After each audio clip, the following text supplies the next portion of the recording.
Perkenalkan, nama saya Stephanie Wang dengan NIM 213304010147. Saya jurusan Akuntansi Fakultas Ekonomi Universitas Prima Indonesia. Dengan ini saya akan mempresentasikan sistem pengendalian internal CIA dengan Bapak Dr. Hotua Samosir. Bagian 1, ancaman atas sistem informasi akuntansi. Ancaman pertama yang dihadapi perusahaan adalah kehancuran karena bencana alam dan politik seperti 1. Kebakaran atau panas yang berlebihan. 2. Banjir, gempa bumi. 3. Badai angin dan perang. Ancaman kedua bagi perusahaan adalah kesalahan pada software yang tidak berfungsinya peralatan seperti kegagalan hardware. Ancaman ketiga bagi perusahaan adalah tindakan yang tidak disengaja seperti kecelakaan yang disebabkan oleh kecerobohan manusia, kesalahan tidak disengaja karena teledor, kehilangan atau salah meletakkan, kesalahan logika, sistem yang tidak memenuhi kebutuhan perusahaan, kesalahan atau terdapat kerusakan pada software, kegagalan sistem operasi, gangguan dan fluktuasi listrik, serta kesalahan pengiriman data yang tidak terdeteksi. Ancaman keempat yang dihadapi perusahaan adalah tidak disengaja seperti sabotase, penipuan komputer, penggelapan. Bagian 2. Mengapa ancaman-ancaman SIA meningkat? 1. Peningkatan jumlah sistem klien atau server memiliki arti bahwa informasi tersedia bagi para pekerja yang tidak baik. 2. Oleh karena LAN dan sistem klien atau server mendistribusikan data ke banyak pemakai, mereka lebih sulit dikendalikan daripada sistem komputer yang utama yang terpusat. 3. WAN memberikan pelanggan dan pemasok akses ke sistem dan data mereka satu sama lain, yang menimbulkan kekhawatiran dalam hal kerahasiaan. Bagian 3. Tinjauan menyeluruh konsep-konsep pengendalian. Pengendalian internal adalah rencana organisasi dan metode bisnis yang dipergunakan untuk menjaga aset, memberikan informasi yang akurat dan andal, mendorong dan memperbaiki efisiensi jalannya organisasi, serta mendorong kesesuaian dengan kebijakan yang telah ditetapkan. Bagian 4. Klarifikasi pengendalian internal. Prosedur-prosedur pengendalian khusus yang digunakan dalam sistem pengendalian internal dan pengendalian manajemen mungkin dikelompokkan menggunakan 4 kelompok pengendalian internal berikut ini. 1. Pengendalian untuk pencegahan, pengendalian untuk pemeriksaan dan pengendalian korektif. 2. Pengendalian umum dan pengendalian aplikasi. 3. Pengendalian administrasi dan pengendalian akuntansi. 4. Pengendalian input, proses, dan output. 5 komponen model pengendalian internal TOSO yang saling berhubungan. 1. Lingkungan pengendalian. 2. Aktivitas pengendalian. 3. Penilaian risiko. 4. Informasi dan akuntansi. 5. Pengawasan monitoring. Bagian 5. Lingkungan dan aktivitas pengendalian. Lingkungan pengendalian terdiri dari faktor-faktor berikut ini. 1. Komitmen atas integritas dan nilai-nilai etika. 2. Filosofi pihak manajemen dan gaya beroperasi. 3. Struktur organisasional. 4. Badan audit dewan komisaris. 5. Pengaruh-pengaruh eksternal. 6. Kebijakan dan praktik-praktik dalam sumber daya manusia. 7. Metode untuk memberikan otoritas dan tanggung jawab. Secara umum, prosedur-prosedur pengendalian termasuk dalam satu dari 5 kategori berikut ini. 1. Otorisasi transaksi dan kegiatan yang memadai. 2. Pemisahan tugas. 3. Desain dan penggunaan dokumen serta catatan yang memadai. 4. Penjagaan aset dan catatan yang memadai. 5. Pemeriksaan independen atas kinerja. Bagian 6. Ringkasan materi sistem pengendalian internal. Sistem pengendalian internal suatu perencanaan yang meliputi struktur organisasi dan semua metode dan alat-alat yang dikoordinasikan yang digunakan di dalam perusahaan dengan tujuan untuk menjaga keamanan harta milik perusahaan, memeriksa ketelitian dan kebenaran data akuntansi, mendorong efisiensi dan membantu mendorong dipatuhinya kebijakan manajemen yang telah ditetapkan. Dari definisi di atas, dapat kita lihat bahwa tujuan adanya pengendalian intern. 1. Menjaga kekayaan organisasi. 2. Memeriksa ketelitian dan kebenaran data akuntansi. 3. Mendorong efisiensi. 4. Mendorong dipatuhinya kebijakan manajemen. Dilihat dari tujuan tersebut, maka sistem pengendalian intern dapat dibagi menjadi dua, yaitu pengendalian intern akuntansi atau preventive control dan pengendalian intern administratif atau feedback control. Pengendalian intern akuntansi dibuat untuk mencegah terjadinya efisiensi yang tujuannya adalah menjaga kekayaan perusahaan dan memeriksa keakuratan data akuntansi. Contoh, adanya pemisahan fungsi dan tanggung jawab antar unit organisasi. Pengendalian administrasi dibuat untuk mendorong dilakukannya efisiensi dan mendorong dipatuhinya kebijakan manajemen atau dikerjakan setelah adanya pengendalian akuntansi. Contoh, pemeriksaan laporan untuk mencari penyimpangan yang ada untuk kemudian diambil tindakan. Elemen pengendalian internal. 1. Lingkungan pengendalian. 2. Sistem akuntansi. 3. Prosedur pengendalian. Lingkungan pengendalian. Lingkungan pengendalian dari suatu organisasi menekankan pada berbagai macam faktor yang secara bersamaan mempengaruhi kebijakan dan prosedur pengendalian. Filosofi dan gaya operasional manajemen. Filosofi adalah seperangkat keyakinan dasar yang menjadi parameter bagi perusahaan dan karyawan atau menggambarkan apa yang seharusnya dikerjakan dan yang tidak dikerjakan. Gaya operasional mencerminkan ide manajer tentang bagaimana kegiatan operasi suatu perusahaan harus dikerjakan, atau filosofi perusahaan dikomunikasikan melalui gaya operasi manajemen. Struktur organisasi. Salah satu elemen kunci dalam lingkungan pengendalian adalah struktur organisasi. Struktur organisasi menunjukkan pola wewenang dan tanggung jawab yang ada dalam suatu perusahaan atau desentralisasi maupun sentralisasi. Dewan Komisaris dan Audit Komite. Dewan Komisaris merupakan penghubung antara pemegang saham dengan pihak manajemen perusahaan. Pemegang saham mempercayakan pengendalian atas manajemen melalui Dewan Komisaris, atau jadi semuanya tergantung dari Dewan Komisaris. Komite audit dibentuk oleh Dewan Komisaris untuk melaksanakan pengawasan terhadap pelaksanaan pengendalian operasional perusahaan. Metode pendelegasian wewenang dan tanggung jawab. Metode pendelegasian wewenang dan tanggung jawab mempunyai pengaruh yang penting dalam lingkungan pengendalian. Biasanya, metode ini tercermin dalam suatu bagian organisasi. Metode pengendalian manajemen. Lingkungan pengendalian juga dipengaruhi oleh metode pengendalian manajemen. Metode ini meliputi pengawasan yang efektif atau melalui pelanggaran, laporan pertanggungjawaban, dan audit internal. Kebijakan dan praktik kepegawaian.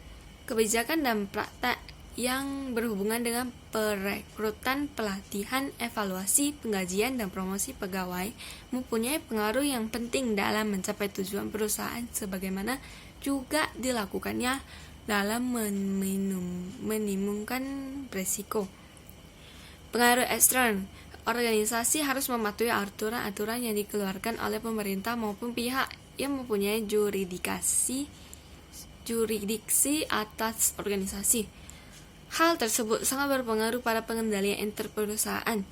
Sistem akuntansi. Sistem akuntansi tidak hanya dipergunakan untuk menghasilkan laporan keuangan saja, tetapi juga menghasilkan pengendalian manajemen. Prosedur pengendalian. Prosedur pengendalian merupakan kebijakan dan aturan mengenai kelakuan karyawan yang dibuat untuk menjamin bahwa tujuan pengendalian manajemen dapat tercapai. Secara umum, prosedur pengendalian yang baik terdiri dari 1. Penggunaan wewenang secara tepat untuk melakukan suatu kegiatan atau transaksi. 2. Pembagian tugas. 3. Pembuatan dan penggunaan dokumen dan catatan yang memadai. 4. Keamanan yang memadai terhadap aset dan catatan. 5. Pengecekan independen terhadap kinerja. Penggunaan wewenang secara tepat. Dalam organisasi, setiap transaksi hanya terjadi atas dasar otorisasi dari pejabat dan memiliki wewenang untuk menyetujui terjadinya transaksi tersebut. Oleh karena itu, dalam organisasi harus dibuat sistem yang mengatur pembagian wewenang untuk otorisasi atas terlaksananya setiap transaksi. Dengan adanya pembagian wewenang ini akan mempermudah jika akan dilakukannya audit trail, karena otorisasi membatasi aktivitas transaksi hanya pada orang-orang yang terpilih. Otorisasi mencegah terjadinya penyelewengan transaksi kepada orang lain. Pembagian tugas. Pembagian tugas memisahkan fungsi operasi dan penyimpanan dari fungsi akuntansi atau pencatatan, dan suatu fungsi tidak boleh melaksanakan semua tahap suatu transaksi. Dengan memisahkan fungsi operasi dan penyimpanan dari fungsi pencatatan, catatan akuntansi yang disiapkan dapat mencerminkan transaksi yang sesungguhnya terjadi pada fungsi operasi dan fungsi penyimpanan. Jika semua fungsi disatukan, akan membuka kemungkinan terjadinya pencatatan transaksi yang sebenarnya tidak terjadi, sehingga informasi akuntansi yang dihasilkan tidak dapat dipercaya kebenarannya, dan sebagai akibatnya kekayaan organisasi tidak terjamin keamanannya. Dokumen dan catatan yang memadai. Prosedur harus mencakup perancangan dan penggunaan dokumen dan catatan yang memadai untuk membantu meyakinkan adanya pencatatan transaksi dan kejadian secara memadai. Selanjutnya, dokumen dan catatan yang memadai akan menghasilkan informasi yang teliti dan dapat dipercaya mengenai kekayaan, utang, pendapatan, dan biaya suatu organisasi, atau biasanya dilakukan berdampingan dengan penggunaan wewenang secara tepat. Keamanan yang memadai terhadap aset dan catatan. Keamanan yang memadai meliputi pembatasan akses ke tempat penyimpanan aset dan catatan perusahaan untuk menghindari terjadinya pencurian aset dan data atau informasi perusahaan. Pengecekan independen terhadap kinerja. Semua catatan mengenai aktiva yang ada harus dibandingkan atau dicek secara periodik dengan aktiva yang ada secara fisik. Pengecekan ini harus dilakukan oleh suatu unit organisasi yang independen atau selain unit fungsi penyimpanan, unit fungsi operasi, dan unit fungsi pencatatan untuk menjaga objektivitas pemeriksaan. Pengendalian internal dan lingkungan pemrosesan data elektronik. 1. Sistem pengendalian intern dalam perusahaan yang menggunakan manual sistem dalam akuntansinya lebih beratkan pada orang yang melaksanakan sistem tersebut atau people oriented. 2. Jika komputer yang digunakan sebagai alat bantu pengelola data, akan terjadinya penggeseran dari sistem yang berorientasi pada orang ke sistem yang berorientasi pada komputer atau computer oriented. 3. Pengendalian intern akuntansi dalam lingkungan pemrosesan data elektronik dibagi menjadi pengendalian umum dan pengendalian aplikasi. Pengendalian umum merupakan standar dan panduan yang digunakan untuk karyawan untuk membantu fungsinya. Unsur pengendalian umum ini meliputi organisasi, prosedur, dan standar untuk perubahan program, pengembangan sistem, dan pengoperasian fasilitas pengolahan data. Organisasi. Dalam manual sistem, pengendalian dilaksanakan dengan memisahkan fungsi pokok atau operasi penyimpanan akuntansi, suatu transaksi yang dilaksanakan oleh fungsi operasi jika ada otorisasi dari yang berwenang. Hasil transaksi akan disimpan oleh fungsi penyimpanan dan transaksi yang terjadi akan dicatat oleh fungsi akuntansi. Dalam sistem komputer, fungsi pokok tersebut seringkali digabung dalam wujud program komputer sehingga penggabungan ketiga fungsi tersebut memerlukan metode pengendalian yang khusus.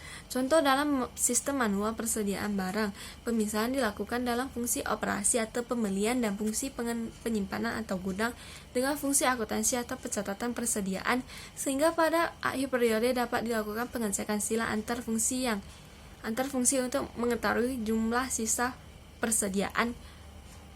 Dalam sistem komputer, program komputer dirancang untuk membuat keputusan kapan persediaan harus dipesan dan sekaligus menerbitkan dokumen pemesanan pembelian. Jika barang sudah diterima, maka komputer melakukan pencatatan terhadap barang yang diterima dan membuat dokumen laporan penerimaan barang.